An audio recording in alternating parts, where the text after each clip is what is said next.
just when you think the news, the rumours of Square Enix, Sony buying them is done and dusted, this happens. Let's talk about it.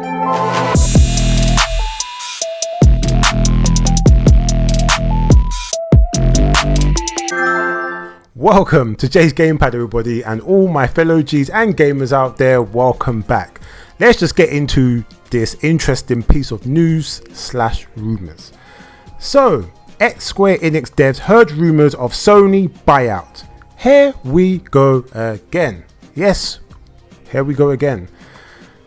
Deja vu. I get this sense of deja vu. How weird. Anyway, so a while back there was rumours in regard to Sony snatching up Square Enix. Yes. A new interview with Game Industry had added some fuel to the fire all those months later. Ex-Eidos Montreal developer says that he heard rumours with air quotes, people, air quotes, of the aforementioned acquisition. Square Enix Tokyo HQ didn't seem too hugely invested in the publisher's Western studios, the same studios that it mostly sold off to Embracer Group earlier this year. So, earlier on this year, Square Enix sold a lot of its Western IPs to Embracer Group. And it was weird because I remember when it happened, I thought to myself, there's these rumours that Sony wants to buy Square Enix. Don't know if it's true, but who knows, but there's rumours. They release a lot of their Western IPs, stuff like Tomb Raider, which I love, by the way. I love the 3 games. I think they're like, because I think it's a really good trilogy.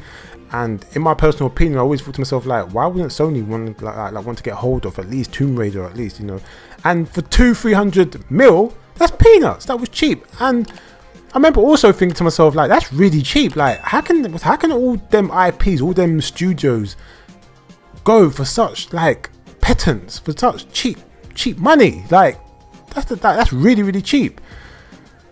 Yeah, you know what I mean? Like, alerts came up, red flags. I'm thinking, rare. Like, you know what I mean? Like, is there something really bad happening at Square Enix? Like, like, are they majorly in debt? Like, what's going on? What is really going on? All these questions were like, flying up, and these red flags were like popping up, and I was thinking, rare, what's going on? I don't know. But anyway, back to article. I was losing hope that Square Enix Japan will bring great things to Eidos. I was losing confidence in my headquarters in London. In their annual physical report, Japan always added 1 or 2 phrases saying, "We were disappointed with certain games. They didn't reach expectations, and they did that strictly for certain games that were done outside of Japan." So from what it sounds like to me, is that even though Japan had acquired these IPs, they weren't really like, impressed or messing with them. It wasn't like, Square Enix Japan took these IPs and worked on them in Japan and put their own spin, their own, their own finesse on it. You know what I'm saying? Like they never did that. They just let the companies make the games, and Square Enix obviously published their games. But every time they, dropped a game, they seem to be dropping these phrases like they were disappointed. It's like a roundabout way of saying, we ain't happy with the numbers, we ain't happy with the sales, we ain't happy with the figures, you need to fix up. So obviously this ex-Eidos employer realized or noticed that every time they didn't do too well, or when Japan thought they didn't do too well, they would say certain things, and that, and that stood out to him, And if you got an inquisitive mind and you're intelligent, you're going to notice stuff like this. And obviously he noticed these things. So maybe after a certain period of time, like Square Enix kind of got to a point where it's like, you know what, like, let's just get rid of them. And if I'm not mistaken, I could have sworn that the Hitman franchise was under Square Enix as well, and they let that studio go. I can't remember what the studio's called now, but like, please remind me in the comment section down below. But anyway, they let them go. So Square Enix has an issue with these Western companies, these Western studios. They're not doing the numbers, they're not doing the figures that they think that it should be doing. So, but to let all them Western studios go for 200 to 300 mil, that to me, that's crazy. But anyway, who am I? You know what I'm saying? Who am I?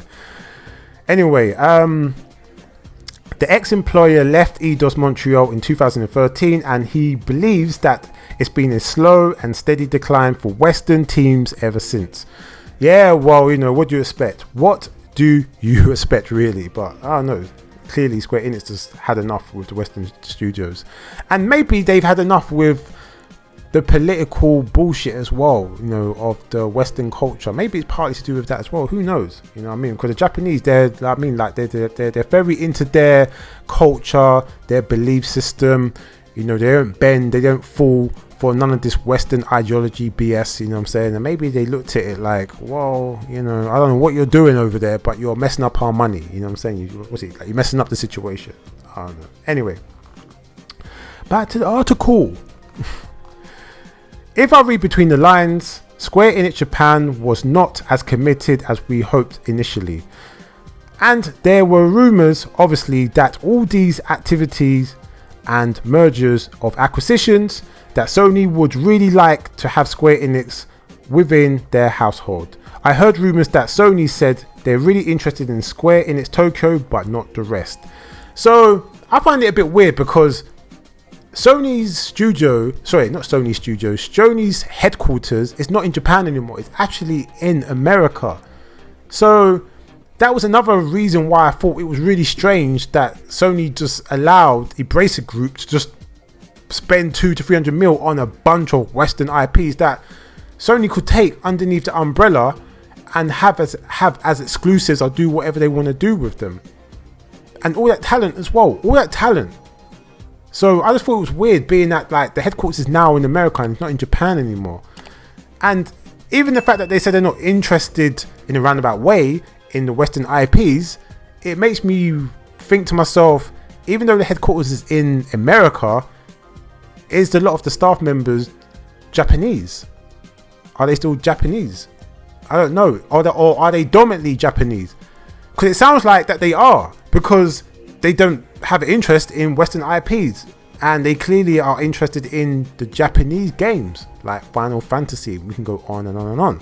So that's interesting. That is very interesting. Anyway, back to the article.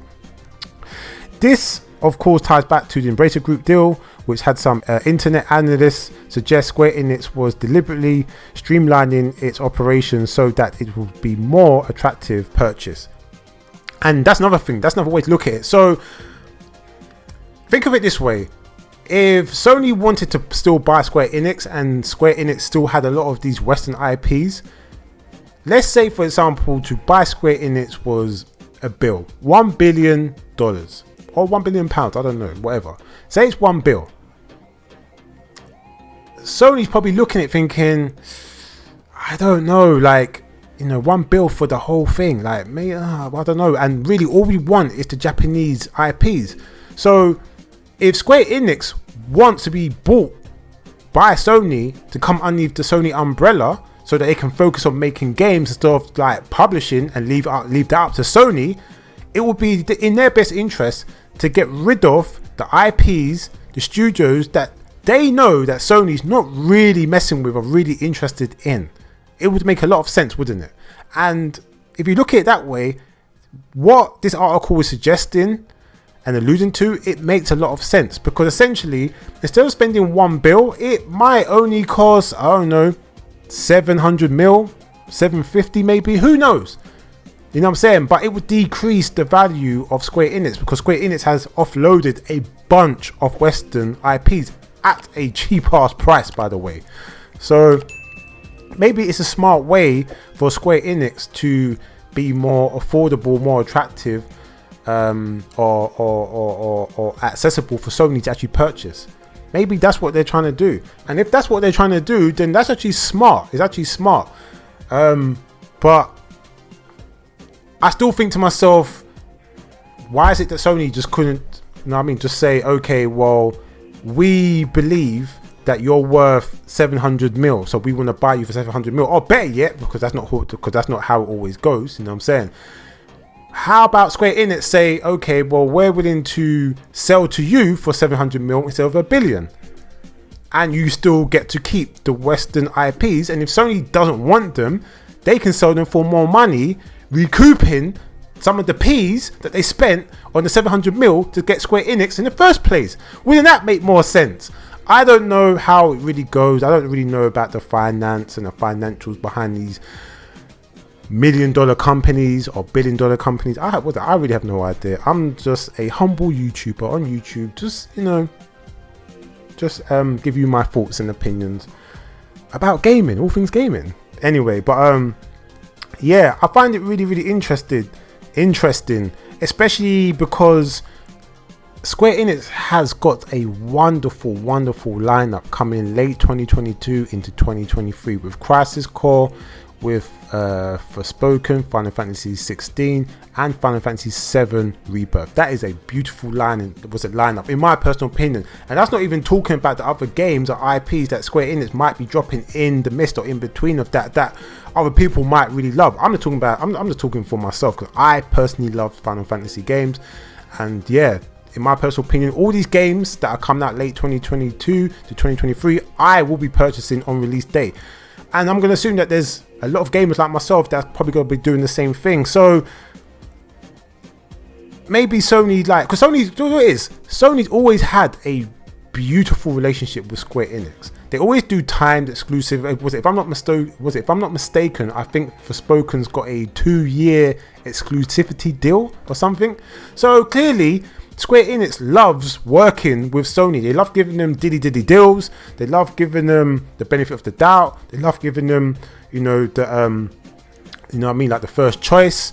Like they just have a good relationship, have a better relationship, and it's been built from PlayStation 1 days, from Final Fantasy 7 days. It's been built from the other Square Enix games that got released on the original PlayStation console. They've got a rich history, because PlayStation is a Japanese company. Square Enix is a Japanese company. So it just makes sense. It's like a marriage made in gaming heaven, if you personally ask me.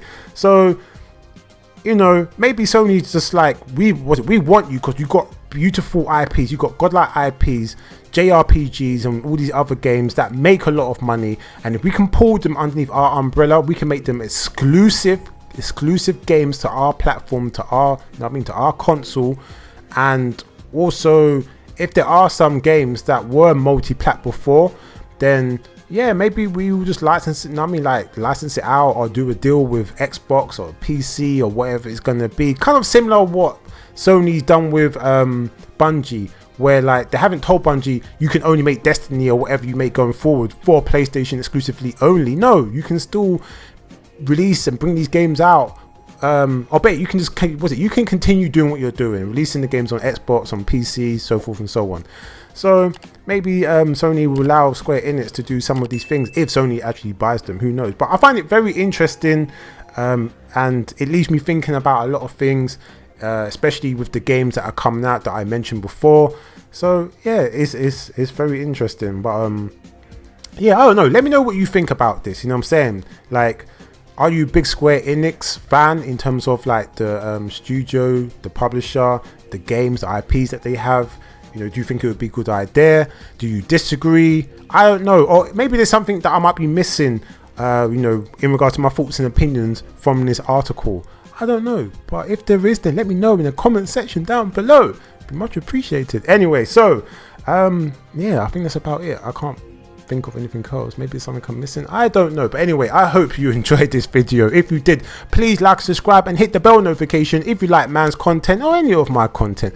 You can also hit me up on the social, Twitter, Instagram, and Twitch. Jay's Gamepad across the board. You ain't got to tap, press anything else but that. And also, if you want to find me or hit me up on PlayStation, my gamer name is MrGhostProtocol. So I guess I'll see you and speak to you real soon.